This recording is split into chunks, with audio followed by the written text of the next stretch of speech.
Hello दोस्तों, मैं प्रमोद और माय सिंपल गाइड चैनल पर आपका फिर से स्वागत है। दोस्तों, अगर आप भी पीएफ अकाउंट से पूरा पैसा निकालने जा रहे हैं, यानी कि पीएफ फाइनल सेटलमेंट करने जा रहे हैं, तो उससे पहले आज की वीडियो जरूर देख लेना, वरना आपका पीएफ विड्रॉवल क्लेम रिजेक्ट हो जाएगा। जी हाँ दोस्तों, अगर आपने भी अपने पीएफ विड्रॉवल क्लेम को ऑनलाइन अप्लाई करते समय ये डॉक्यूमेंट अपलोड नहीं किया, तो ईपीएफओ द्वारा आपका क्लेम रिजेक्ट कर दिया जाएगा। हाल ही में मैंने एक पीएफ विड्रॉवल क्लेम अप्लाई किया था और स्क्रीन पर आप देख सकते हैं कि वो क्लेम फॉर्म 15G अपलोड न करने की वजह से ईपीएफओ द्वारा रिजेक्ट कर दिया गया। जी हाँ दोस्तों, अगर आपका पीएफ विड्रॉवल अमाउंट 50,000 रूपए से ज्यादा और आपका टोटल सर्विस पीरियड 5 साल से कम है, तो उस केस में आपके पीएफ विड्रॉवल अमाउंट पर 10% टैक्स एप्लीकेबल होता है। और उस केस में अगर आप फॉर्म 15G अपलोड नहीं करते हैं, तो या तो आपका 10% टीडीएस काटकर बाकी अमाउंट ट्रांसफर कर दिया जाता है और कई सारे केसेस में पीएफ विड्रॉवल क्लेम को रिजेक्ट भी कर दिया जाता है। इस वीडियो में मैं आपको बताऊंगा कि फॉर्म 15G क्या होता है, इस फॉर्म को कहां से डाउनलोड करें और स्टेप बाय स्टेप बताऊंगा कि ये फॉर्म आप कैसे भर सकते हैं और online PF withdrawal claim apply करते समय ये फॉर्म आपको कहां अपलोड करना है। इन सभी सवालों के जवाब आज की वीडियो के एंड तक आपको मिल जाएंगे। तो चलिए बिना किसी देरी के वीडियो को शुरू करते हैं। दोस्तों, फॉर्म 15G एक डिक्लेरेशन फॉर्म होता है जिसमें आप अपनी प्रीवियस ईयर की इनकम को डिक्लेयर करते हैं और ये डिक्लेयर करते हैं कि आपके पूरे साल की इनकम पर कोई भी टैक्स लागू नहीं होता है। दोस्तों, इस फॉर्म का लिंक मैंने डॉक्यूमेंट फॉर्मेट में वीडियो के डिस्क्रिप्शन में डाल दिया है, जहां से आप क्लिक करके आसानी से फॉर्म को डाउनलोड कर सकते हैं। जैसे ही आप डाउनलोड करेंगे तो आप देखेंगे यहाँ पर आपको 2 पार्ट दिखाई देंगे। इसमें आपको केवल पार्ट 1 भरना है। चलिए अब स्टेप बाय स्टेप जानते हैं कि आप इस फॉर्म को कैसे भर सकते हैं।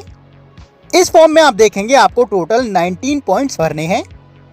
यहाँ पर सबसे पहले आप देखेंगे नंबर 1 में आपको नेम ऑफ एसएससी, यहाँ पर आपको पीएफ मेंबर का नाम भरना है। नंबर 2 में आप देखेंगे पैन ऑफ एसएससी, यहाँ पर पीएफ मेंबर का पैन नंबर भरना है। नंबर 3 स्टेटस में आपको इंडिविजुअल भरना है। उसके बाद number 4 previous year for which declaration is being made, यहाँ पर प्रीवियस ईयर का मतलब है करंट फाइनेंशियल ईयर, यानी कि जिस साल के लिए आप ये डिक्लेरेशन सबमिट कर रहे हैं उस साल को यहाँ पर भरना है। जैसे कि करंट फाइनेंशियल ईयर 2024-25 है, तो यहाँ पर 2024-25 को भर देना है। नंबर 5 रेजिडेंशियल स्टेटस, यहाँ पर आपको इंडियन भरना है। उसके बाद पॉइंट नंबर 6 से लेकर 12 तक अपने कंप्लीट एड्रेस को भरना है, जैसे कि flat, door, block number, name of premises, road, street, lane, area, locality, town, city, district, state और पिन कोड को भरना है। पॉइंट नंबर 13 में अपनी ईमेल आईडी को भरना है। उसके बाद पॉइंट नंबर 14 में अपने टेलीफोन नंबर या फिर मोबाइल नंबर को भरना है। उसके बाद पॉइंट नंबर 15, दोस्तों ये एक इम्पोर्टेंट पॉइंट है। यहाँ पर अगर सिंपल भाषा में कहें, आपसे पूछा जाता है कि आपने पहले कभी आईटीआर फाइल की है। अगर हाँ तो यहाँ पर यस पर टिक करना है, अदरवाइज नो को टिक करना है। अगर आपने पहले इनकम टैक्स रिटर्न यानी कि आईटीआर फाइल की है, तो नीचे बी में आपको उस असेसमेंट ईयर को भरना है। यहाँ पर अगर आप नहीं जानते हैं तो फाइनेंशियल ईयर आपका करंट ईयर होता है और असेसमेंट ईयर अगले फाइनेंशियल ईयर को कहते हैं। एग्जाम्पल के लिए अगर फाइनेंशियल ईयर 2024-25 है, तो यहाँ पर असेसमेंट ईयर 2025-26 होगा। तो उसी हिसाब से आपको यहाँ पर असेसमेंट ईयर को भर देना है। यहाँ पर ध्यान रहे, अगर आपने नो चुना है तो आपको कोई भी ईयर भरने की जरूरत नहीं है। उसके बाद point number 16 estimated income for which this declaration is made, यहाँ पर आपको अपनी पीएफ विड्रॉवल अमाउंट को भरना है। ये अमाउंट आपको आपकी पीएफ पासबुक से मिल जाएगी और यहाँ पर आपको एग्जैक्ट अमाउंट भरने की जरूरत नहीं है, अप्रोक्स अमाउंट आपको यहाँ पर भरनी है। उसके बाद point number 17 estimated total income of previous year in which income mentioned in column number 16 to be included, यहाँ पर आपको उस फाइनेंशियल ईयर की जिसके लिए आप ये डिक्लेरेशन भर रहे हैं पीएफ विड्रॉवल अमाउंट को मिलाकर टोटल इनकम को यहाँ पर भरना है। एग्जाम्पल के लिए अगर आपकी पीएफ विड्रॉवल अमाउंट यहाँ पर 1 लाख रुपए है और बाकी की इनकम को मिलाकर जैसे कि सैलरी, बैंक इंटरेस्ट या फिर कोई अदर इनकम 2 लाख रुपए है, तो यहाँ पर आपको टोटल इनकम 3 लाख रुपए भरना है। दोस्तों यहाँ पर ध्यान रहे, अगर आपकी टोटल इनकम 3 लाख रुपए से ज्यादा है तो आपको फॉर्म 15G नहीं भरना है। उस केस में आपकी पीएफ विड्रॉवल अमाउंट से टीडीएस ही कटेगा, क्योंकि 2024-25 के इनकम टैक्स स्लैब के हिसाब से अगर आपके पूरे साल की इनकम 3 लाख रुपए से ज्यादा है तो इनकम टैक्सेबल हो जाती है। उसके बाद पॉइंट नंबर 18, अगर आपने करंट फाइनेंशियल ईयर में कहीं और भी फॉर्म 15G सबमिट किया है, जैसे कि बैंक में या फिर कहीं और भी, तो उसकी डिटेल्स यहाँ पर नीचे भरनी है। अगर आपने नहीं भरा है तो इसे ब्लैंक छोड़ देना है।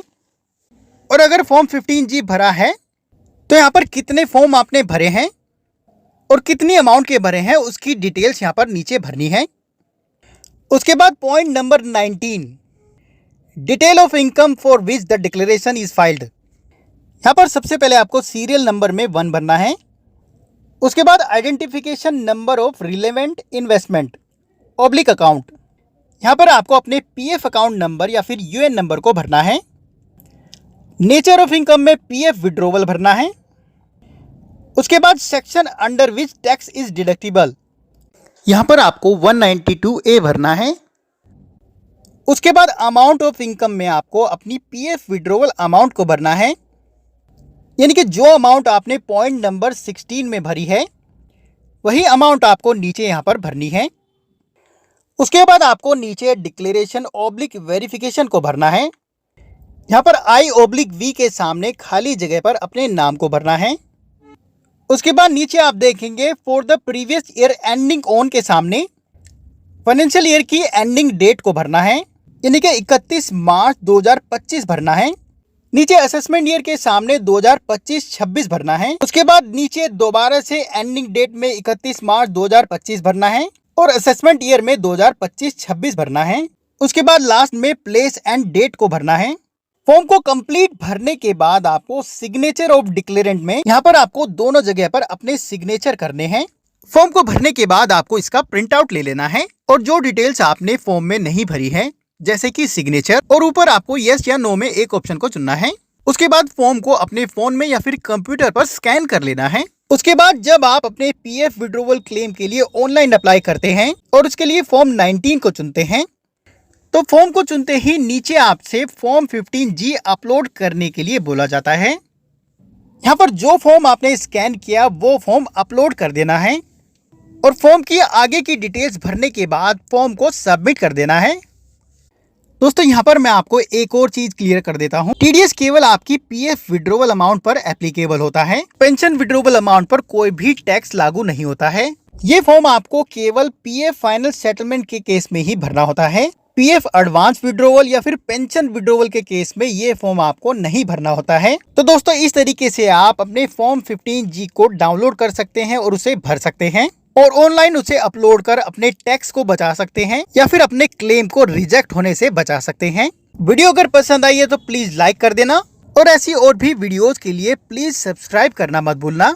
अगर आपकी कोई क्वेरी है तो आप नीचे कमेंट बॉक्स में लिखकर पूछ सकते हैं। कोशिश करूंगा आपके सभी सवालों के जवाब दूं। अभी के लिए धन्यवाद। अगली वीडियो के साथ फिर से मिलेंगे। All the best.